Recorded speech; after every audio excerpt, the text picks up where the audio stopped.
Stephanie Paul. I'm with NRCS here in Farmerville. We have two main programs that we use for financial assistance, EQIP and CSP. We can help you with different practices to help solve any problems on your property. You have soil erosion, a water quality issue. We do this through like different things, fencing, planting trees. So if y'all are interested in any of these type of things or have some issues, concerns, see me. We write it down on your piece of paper and we can definitely make a site visit and go look at these things and talk about it. Call in specialists if we need to. We have a whole team of grazing specialists, biologists, engineers, you name it. But that is not what I want to talk about today. I'm going to talk about pollinator habitats, which is a practice that we offer through CSP or through EQIP.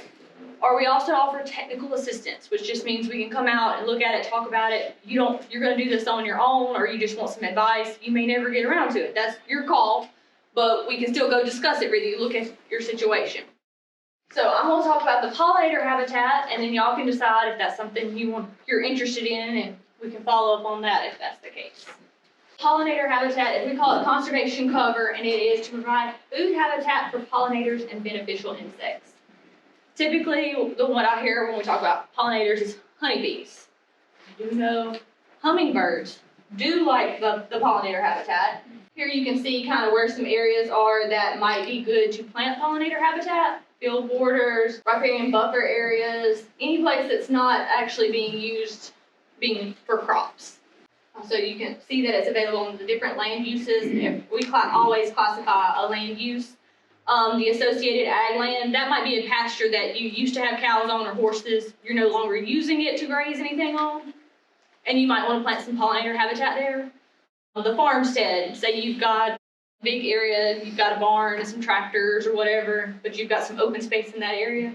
That might fall under your farmstead area. You might do an acre, half an acre of pollinator habitat there. How that works is the NRCS at the state level develops a list of plants suitable for pollinator habitat. This is a very specific list, and I'll give you examples later. But the main thing is that we have a minimum of 3 early, 3 mid, and 3 late blooming species. This gives pollinators something throughout multiple seasons this way. And also we have a minimum of 13 species that we require to be planted, I believe. We work with Quail Forever, Pheasants Forever, and they all have a recommended mix that has about 24 species. We want to plant as many natives as possible. For site selection, you want to pick someplace that you're not going to have to fight too many weeds on, so you got to be careful where you're picking where you want to plant. The site prep will have to be done to our standards and specs. We'll walk you through all that. I told you we partner with Quail Forever. A lot of times what we do, Quail Forever is very big into this because this habitat's great for quail too. They'll come out and meet with us and help walk you through management through several different steps. The site prep at the beginning and then management later.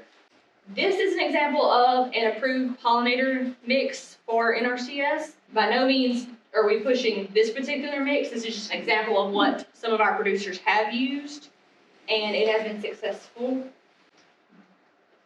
This is actually where one of our producers planted it. I don't know if y'all can see it good on here, but if you look, there's an orange square at the top, a rectangle, and then along the edges of the woods kind of there, he's got pasture, and then in between the pasture and the woods there, he's got a long line of buffer that he's planted in pollinator habitat. And the rectangle right there is, they clear cut the trees, and they left that open on purpose to come back and plant pollinator habitat. These are actually how these producers that we have that planted it, they use 2 different methods. This was an old food plot, no herbicides used. He disced a couple times, broadcast spread it, and then drug over the seed. His is doing great. I think he's on his 3rd year now. Fell over the cutover, sprayed herbicide for site prep for replanting trees, and hand seeded and walked it in the soil. So you're actually saying the government will pay them to do that on their land? Yes, we can cost share. Cost share. Cost share. Like part of it. Part of it, not the whole thing. And there is a lifespan. So when I'm talking about those management activities, their lifespan on this practice is 5 years. That's about the length of how long you're gonna need to manage this thing. So you would need to take the mowing or the burning and the third, you would do that over that lifespan of that practice, the 5 years.